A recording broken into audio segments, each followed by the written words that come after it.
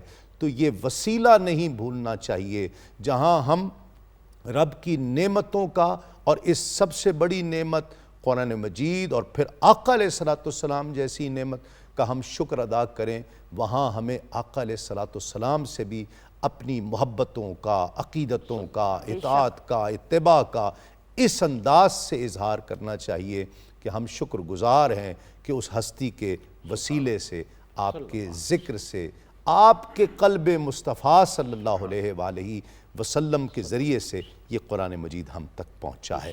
میں ڈاکٹر سعد صدیقی صاحب آپ کا بہت شکر گزار، شاہ صاحب قبلہ آپ کا بہت شکریہ، روفی صاحب تو ہماری شان ہے، آن ہے، تشریف لاتے رہیں گے انشاءاللہ۔ بہت شکریہ سر۔ سندس جمیل اور تسلیم احمد صابری کو اجازت دیجئے، انشاءاللہ کل ایک مرتبہ پھر آپ سے استقبال رمضان کی ہی اس ٹرانسمیشن میں ملاقات ہوگی۔ روفی صاحب کلام پیش کریں گے، کل تک کے لیے اجازت دیجئے، السلام علیکم، تسلیمات۔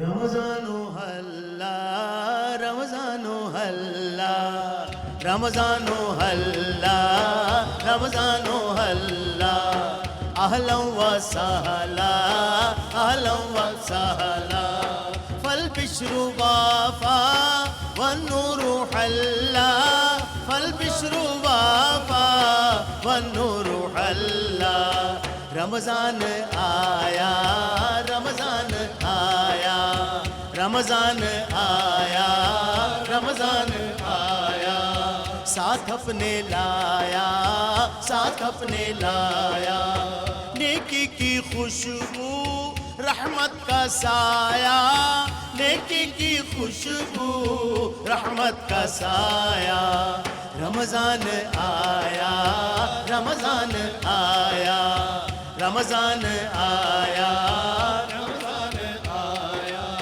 سارے دن اس کے رحمت سراپا برکت ہی برکت ایک ایک لمحہ برکت ہی برکت ایک ایک لمحہ لایا کرم یہ نوری مہینہ لایا کرم یہ نوری مہینہ اس کو مبارک جس نے یہ پایا اس کو مبارک جس نے یہ پایا رمضان آیا رمضان آیا ساتھ اپنے لایا ساتھ اپنے لایا نیکی کی خوشبو رحمت کا سایہ نیکی کی خوشبو رحمت کا سایہ رمضان حلا رمضان حلا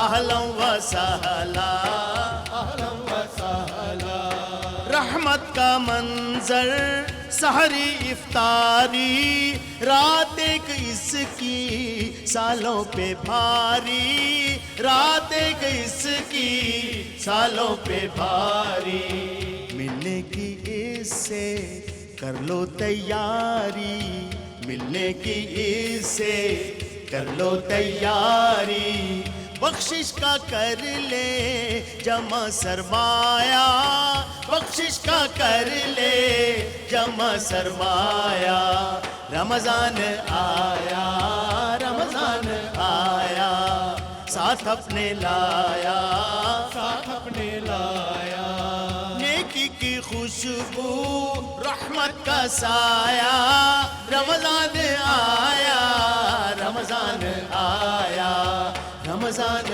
آیا رمضان آیا رمضان آیا رمضان آیا دوزخ سے پائی اس نے رہائی دوزخ سے پائی اس نے رہائی رمضان میں جس نے نیکی کمائی رمضان میں جس نے نیکی کمائی جنت میں اس نے